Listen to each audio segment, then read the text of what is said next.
Hello friends, Assalamu alaikum. I am Firdausi Rahman Tinni and welcome to my another blog. আশা করি আপনারা সকলেই ভালো আছেন।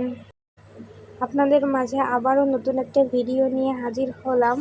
আজকে আমরা চলে যাচ্ছি ফুলের রাজ্য গদখালিতে। গদখালি যশোরের ঝিকরগাছায় অবস্থিত। আজ আমরা কিন্তু হঠাৎ করেই বেরিয়ে পড়েছি কোনো প্ল্যান ছাড়াই। ফুলের রাজ্য গদখালিতে যাওয়ার আমার অনেক বেশি ইচ্ছা ছিল। সো গাইজ, আজকে আমার সেই ইচ্ছাটা পূরণ হচ্ছে। আমি খুবই ভালো লাগছে আমার। আলহামদুলিল্লাহ গাইজ, আমরা কিন্তু পৌঁছে গেছি যশোরের ঝিকরগাছায় গদখালিতে। এখানে এসে দেখি অনেক অনেক ভিড়, অনেক মানুষ। আশেপাশে এত বেশি ফুল ছিল, আমি এত বেশি আনন্দ পাইছি, অনেক বেশি সুন্দর।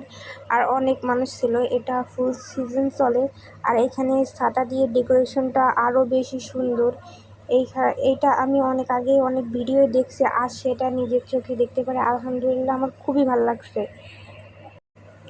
আমার হাজব্যান্ডও অনেক বেশি এনজয় করতেছে।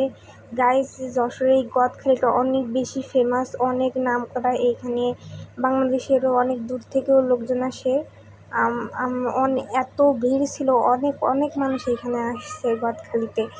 এটা একটা পার্কের মতো করছে। এখানে ঢুকতে আমাদের 30 টাকা করে লাগছে এক একজনের। সো গাইজ, দেখেন আশেপাশের ভিউগুলো কত বেশি সুন্দর। দেখেন গাইজ, এত বেশি ফুল ছিল, এত বেশি ফুল। এখন ফুল সিজন চলে, এই জন্য মানুষের ভিড় অনেক বেশি ছিল। অনেক অনেক অনেক ফুল, বিভিন্ন রকমের ফুল আছে এইখানে। দেখেন গাইজ, আর এইখানে ফটোশপ করার জন্য অনেক বেশি স্পট আছে এখানে। দেখেন গাইজ, অনেক সুন্দর এখানে।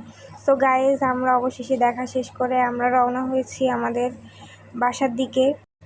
ভিডিওটা ভালো লাগলে আমাদের চ্যানেলটাকে সাবস্ক্রাইব করবেন। আল্লাহ হাফেজ।